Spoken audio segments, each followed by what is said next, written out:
Morning बेटा। कल हमने चैप्टर नंबर 4 स्टार्ट किया था, प्रिंसिपल ऑफ मैथमेटिकल इंडेक्शन बेटा, ठीक है। और जो सीबीएसई की नई गाइडलाइंस आई है उसके अंदर बेटा इस चैप्टर नंबर 4 को सीबीएसई ने कंप्लीट डिलीट कर दिया इस साल के लिए। जो 30% आपका सिलेबस है जो रिड्यूस हो गया है, जिसको आपने सीबीएसई ने कम किया 30% सिलेबस, उसके अंदर उसने चैप्टर नंबर 4 जो पीएमआई था, प्रिंसिपल ऑफ मैथमेटिकल इंडेक्शन, जिसकी एक एक्सरसाइज थी जिसमें कल मैंने आपसे कहा था 3 टाइप्स हैं, जिसमें से पहली टाइप हम पढ़ भी चुके थे, 2 टाइप्स और बचती थी, जिसकी इस पूरे चैप्टर को ही सीबीएसई ने इस साल के लिए क्या कर दिया बेटा, डिलीट कर दिया। तो हम इस चैप्टर नंबर 4 जो हटाई गया सीबीएसई ने, तो फिर नेक्स्ट चैप्टर नंबर 5 स्टार्ट करते हैं। और चैप्टर नंबर जो 5 है बेटा आपका, वो है आपका कॉम्प्लेक्स नंबर। तो नंबर सिस्टम आप 9th 10th से पढ़ के आए हैं बेटा, वो चीजें आपको बताने की जरूरत नहीं है। नंबर सिस्टम में आपने नेचुरल नंबर्स पढ़े हैं, उसके बाद होल नंबर्स पढ़े हैं, इंटीजर्स पढ़े हैं, इंटीजर्स के बाद आपने रियल्स पढ़े हैं, रियल्स के बाद आपने रैशनल पढ़े हैं, रैशनल पढ़े हैं, रियल्स पढ़े हैं आपने। इस प्रकार से आपने नंबर सिस्टम्स में नंबर्स के बारे में पढ़ा था बेटा, ये ठीक है ना। तो जैसे नेचुरल नंबर क्या था आपको याद हो, नेचुरल नंबर्स होते थे आपके काउंटिंग जो नंबर होते थे, नंबर्स के set natural number. Whole number, natural numbers के अंदर यदि हम जीरो और ऐड कर देते थे तो वो आपके क्या आ जाते थे, होल नंबर्स आ जाते थे। इंटीजर क्या होते थे बेटा, इंटीजर के अंदर ऑल पॉजिटिव और ऑल नेगेटिव जो कंप्लीट वैल्यू आपके पास आ रही है, -1 -2 -3, ये आपके क्या कहलाएंगे, इंटीजर्स कहलाएंगे। उसके बाद रैशनल क्या होंगे, जो number which is in the form of p by q क्या होगी, not equal to 0 and p and क्या हुआ, को प्राइम। प्योर क्या क्या होना चाहिए जिसके लिए, को प्राइम, मतलब प्योर क्या हो, उससे ज्यादा कोई फैक्टर ना हो उसके, जैसे 2/3 3/5 ये आपके क्या कहलाएंगे, 5/7 ये आपके क्या कहलाएंगे बेटा, रैशनल कहलाएंगे, ठीक है। उसके बाद आपने इरेशनल पढ़ा था, इरेशनल में आपने √2 √3 √5 से वैल्यू पढ़ी है, इरेशनल नंबर। उसके बाद आपने रियल नंबर पढ़ा था, रियल नंबर्स के अंदर जब जितने भी ये नंबर्स हमने पढ़े थे, इन सबका अगर हम सेट बना ले तो वो सारे सेट्स, ये सारे नंबर अगर हम इस एक ही सेट्स में डाल ले तो वो सेट्स आपका क्या कहलाएगा, रियल नंबर कहलाएगा। अब इसके बाद एक नया नंबर आज हम पढ़ने वाले हैं, वो नंबर क्या पढ़ना है आज हमें, कॉम्प्लेक्स नंबर पढ़ना है बेटा। तो कॉम्प्लेक्स नंबर क्या है, कॉम्प्लेक्स नंबर बेटा आपने अभी तक क्लास 10 तक आपने 4 का root square root find out किया 2, 9 का रूट फाइंड आउट किया 3, 16 का रूट फाइंड आउट किया 4, 25 का रूट फाइंड आउट किया 5। आपने जो अब तक रूट फाइंड आउट किए 10th क्लास तक, वो केवल पॉजिटिव नंबर्स के रूट फाइंड आउट किए। अब हम यहाँ फाइंड आउट करेंगे नेगेटिव नंबर्स के रूट फाइंड आउट करेंगे, -4 -9 -16, इस प्रकार से नेगेटिव नंबर्स के स्क्वायर रूट्स को हम फाइंड आउट करेंगे। तो कॉम्प्लेक्स नंबर में हमें ये पढ़ना है कि नेगेटिव नंबर्स का भी, हमें कॉम्प्लेक्स नंबर की डेफिनेशन नहीं बात करते कि कॉम्प्लेक्स नंबर क्या चीज है क्या नहीं है, तो हमें पढ़ना क्या है, यहाँ नेगेटिव नंबर्स के रूट्स के बारे में हम फाइंड आउट करेंगे। तो आइलर बेटा साइंटिस्ट था जिसने हमें एक वैल्यू दी थी, उस आइलर साइंटिस्ट ने हमें ये दिया था कि √-1 की जो वैल्यू होती है वो होती है इक्वल टू आल्फा, ठीक है। रूट माइनस, हमने x² -1 जो इक्वेशन थी इसको सोल्व करते हैं बेटा, तो यहाँ से इसकी वैल्यू आएगी x² = 1, तो यहाँ से x की जो वैल्यू आती है वो क्या आ जाती है, +-1। तो उस आइलर ने हमें सोल्व करके दिया x² = 1 है, तो x² + 1 = 0, तो यहाँ से x² = -1, तो x की जो वैल्यू आई वो √-1 आई। और उस आइलर ने हमें ये दिया कि जो √-1 की जो वैल्यू है इसको हम क्या कहेंगे बेटा, आल्फा कहेंगे। तो एक तो ये रिजल्ट आ गया कि √-1 जो होता है वो किसके इक्वल होगा, आल्फा के इक्वल रहेगा, √-1, ठीक है। अब इन नंबर्स का हम जैसे सोल्व करें, अब इनके अगर हमें नेगेटिव नंबर्स का रूट फाइंड आउट करें, तो जैसे -4 था तो इसको बेटा हम लिख देंगे -1 × 4, ठीक है। तो √-1 की वैल्यू हमें दे रखी है आयोटा, और 4 का रूट क्या आएगा, तो इसकी जो वैल्यू आएगी वो क्या आएगी बेटा, 2 आयोटा आएगी। इसी तरह √-9 करना है, तो इसको भी आप -1 × 9 कर दोगे बेटा, तो 9 का रूट 3 होगा, √-1 आपकी वैल्यू आयोटा होगी। इसी प्रकार √-16 जो होगा, इसको -1 × 16, तो इसकी वैल्यू क्या आ गई, 4 आयोटा। तो √-1 की जो वैल्यू आइलर ने दी है वो क्या दी है, आयोटा दी। तो सबसे पहले हम बात करते हैं बेटा इस कॉम्प्लेक्स नंबर की कि कॉम्प्लेक्स नंबर होता क्या है। A number which is in the form of a plus iota b, एक ऐसा नंबर जो a प्लस आयोटा b की फॉर्म में हो, उस नंबर को हम क्या कहेंगे, कॉम्प्लेक्स नंबर कहेंगे। And complex number is generally denoted by z। Complex number को हम जनरली किससे डिनोट करेंगे बेटा, z से डिनोट करेंगे। तो कॉम्प्लेक्स नंबर क्या हुआ, एक ऐसा नंबर जो a प्लस आयोटा b की फॉर्म में होगा, उस नंबर को हम क्या कहेंगे, कॉम्प्लेक्स नंबर कहेंगे। वेयर a और b जो नंबर होंगे वो दोनों आपके क्या रहेंगे बेटा, रियल नंबर होंगे। जैसे मैंने कहा z is equal to 3 plus 4 iota, यह आपका क्या होगा, एक कॉम्प्लेक्स नंबर हो गया। क्या होगा ये आपका, ये कॉम्प्लेक्स नंबर। यहाँ a जो आपका है 3 है, b आपका क्या है 4 है। तो यहाँ आप देख रहे हैं कि a और b दोनों किससे बिलोंग कर रहे हैं, रियल नंबर से बिलोंग कर रहे हैं। ठीक है, तो कॉम्प्लेक्स नंबर की डेफिनेशन आपको समझ में आ गई होगी बेटा। एक ऐसा नंबर जो a प्लस आयोटा b के फॉर्म में हो, उस नंबर को हम क्या कहेंगे, कॉम्प्लेक्स नंबर कहेंगे। और वहां a और b दोनों ही हमारे नंबर क्या होने चाहिए, रियल होने चाहिए। ठीक है ना, a और b दोनों नंबर क्या होने चाहिए, रियल होने चाहिए।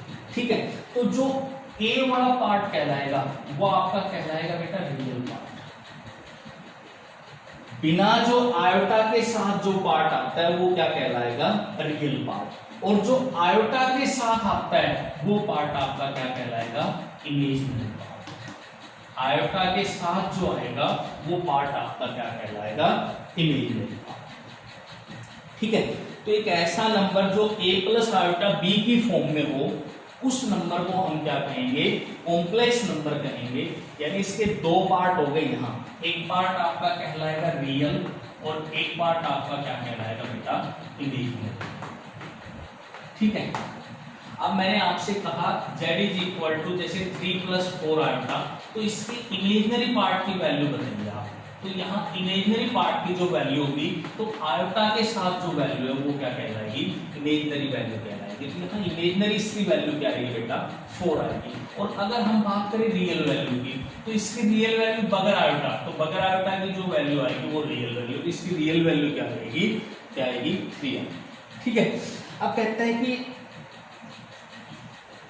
Purely real complex number, purely real complex number, purely real complex number कब होगा, जब b की वैल्यू 0 होगी। जब b 0 होगा तो कॉम्प्लेक्स नंबर क्या कहलाएगा, प्योरली रियल कहलाएगा। जैसे b को जब 0 रखोगे तो z इज इक्वल टू क्या आएगा, 8। यानी जैसे 3 प्लस 4 आयोटा था ये आपका, इसमें जब आप b आयोटा वाली जो वैल्यू है आयोटा के साथ, इसको जब आप 0 लोगे तो जैसे ओनली क्या आ जाएगा, 3 आ जाएगा। तो ये आपका जो कॉम्प्लेक्स नंबर कहलाएगा, ये क्या कहलाएगा बेटा, प्योरली रियल। क्या कहलाएगा, प्योरली रियल। यानी इमेजिनरी वैल्यू जब 0 होगी तो कॉम्प्लेक्स नंबर क्या कहलाएगा, प्योरली रियल कहलाएगा। और प्योरली इमेजिनरी कब कहलाएगा, समझ लोगे बेटा, purely imaginary complex number, purely imaginary complex number. Purely imaginary कब कहलाएगा, जब आपका रियल पार्ट की जो वैल्यू है वो क्या होनी चाहिए, 0 होनी चाहिए। जैसे z इज इक्वल टू 5, ये आपका कैसा कॉम्प्लेक्स नंबर कहलाएगा, प्योरली इमेजिनरी कहलाएगा। यानी रियल पार्ट के लिए तो क्या होना चाहिए, इमेजिनरी होना ही नहीं चाहिए, आयोटा के साथ कोई वैल्यू आनी नहीं चाहिए। उस कॉम्प्लेक्स नंबर को तो हम क्या कहेंगे, प्योरली रियल।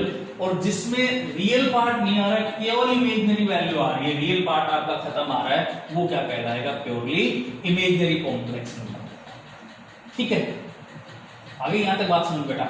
अब देखो, अब अगर हमें दो कॉम्प्लेक्स नंबर को कंपेयर करना हो, एक z1 कॉम्प्लेक्स नंबर है, एक z2 कॉम्प्लेक्स नंबर है। z1 है a1 प्लस आयोटा b1 और z2 आपका कॉम्प्लेक्स नंबर है a2 प्लस आयोटा b2। ठीक है, अगर हमें इन दो कॉम्प्लेक्स नंबर को कंपेयर करना है बेटा, तो कॉम्प्लेक्स नंबर जो कंपेयर होंगे बेटा, वो रियल पार्ट इक्वल रहेगा रियल पार्ट के।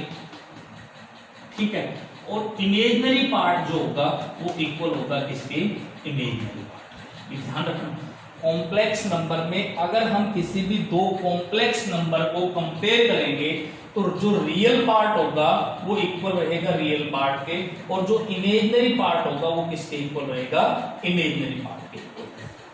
ठीक है बेटा। तो सबसे पहले आपको यहाँ तक ये कॉम्प्लेक्स नंबर के बारे में पता चल गया कि कॉम्प्लेक्स नंबर क्या चीज है। एक ऐसा नंबर जिसमें रियल और इमेजिनरी दोनों वैल्यू आ रही है, ए प्लस आयोटा बी की फॉर्म में हो, एक ऐसा कॉम्प्लेक्स नंबर ए और बी दोनों रियल हो, तो उसको हम क्या कहेंगे, कॉम्प्लेक्स नंबर कहेंगे। ठीक है, प्योरली रियल कब होगा, प्योरली इमेजिनरी कब होगा। एग्जाम्पल मैंने बताया कॉम्प्लेक्स नंबर के 2 + 3 आयोटा z = 3 + √5 आयोटा। ठीक है, इस प्रकार से आपका क्या कहलाएगा, कॉम्प्लेक्स नंबर कहलाएगा, जिसमें रियल और इमेजिनरी, प्योरली रियल पता चल गया, प्योरली इमेजिनरी पता चल गया। तो यहां तक आपको ये भी आ गया कि आयोटा की जो वैल्यू आ रही है वो क्या आ रही है। तो आयोटा की वैल्यू आ रही है √-1। ठीक है बेटा, अब स्क्वेयरिंग बोथ साइड करेंगे तो आयोटा स्क्वेयर की वैल्यू क्या होगी, यहां से -1। आयोटा स्क्वेयर की वैल्यू क्या होगी, -1। अगर हम आयोटा की 3 की वैल्यू निकालेंगे तो इसको हम लिखेंगे आयोटा स्क्वेयर इंटू आयोटा।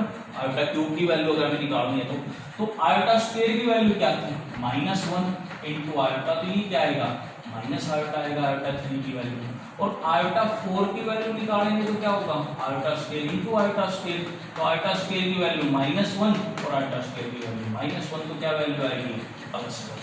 यानी आयोटा की हायर वैल्यू अगर हमें फाइंड आउट करनी है तो हम कैसे फाइंड आउट करेंगे बेटा। जैसे मान लीजिए आपसे कहे कि आयोटा की पावर 43 की वैल्यू बताओ, तो आयोटा 43 को हम लिखेंगे आयोटा 2 की पावर 21। अरे 43 को 2 से डिवाइड कर दिया, 43 को 2 से डिवाइड करोगे 2 पे गया और फिर ये 3 1 पे गया, 1 रिमाइंडर बचेगा, फिर 42 हो गया इंटू आयोटा की 1 हो गई। ठीक है, अब आयोटा स्क्वायर की वैल्यू आपको पता है, आयोटा स्क्वायर की वैल्यू क्या है, -1 है, इसकी पावर 21 और आयोटा की 1 का मतलब होता है आयोटा। अब -1 की पावर ओड दे रखी है बेटा, 21 है, ओड है, तो ओड है तो ये आएगा माइनस और इंटू क्या हो गया आयोटा, तो क्या रिजल्ट आ जाएगा बेटा, माइनस आयोटा। यानी आयोटा 43 की जो वैल्यू आएगी वो क्या आएगी बेटा, माइनस आयोटा। इस प्रकार से एक तो हमें आयोटा की हायर वैल्यू फाइंड आउट करनी है, दूसरी हमें इस टाइप के क्वेश्चन सोल्व करना है। जैसे मान लीजिए -√25 और +√-81, इसको सोल्व करके इसकी वैल्यू फाइंड आउट करनी है। तो इसको हम लिखेंगे बेटा -1 इंटू 25 प्लस -1 इंटू 81। तो ये तो 25 5 का रूट और √-1 वैल्यू आ गई आयोटा की, 81 9 का रूट और √-1 वैल्यू आ गई आयोटा की। तो क्या टोटल आपका आंसर आ जाएगा बेटा, ये 14 आयोटा।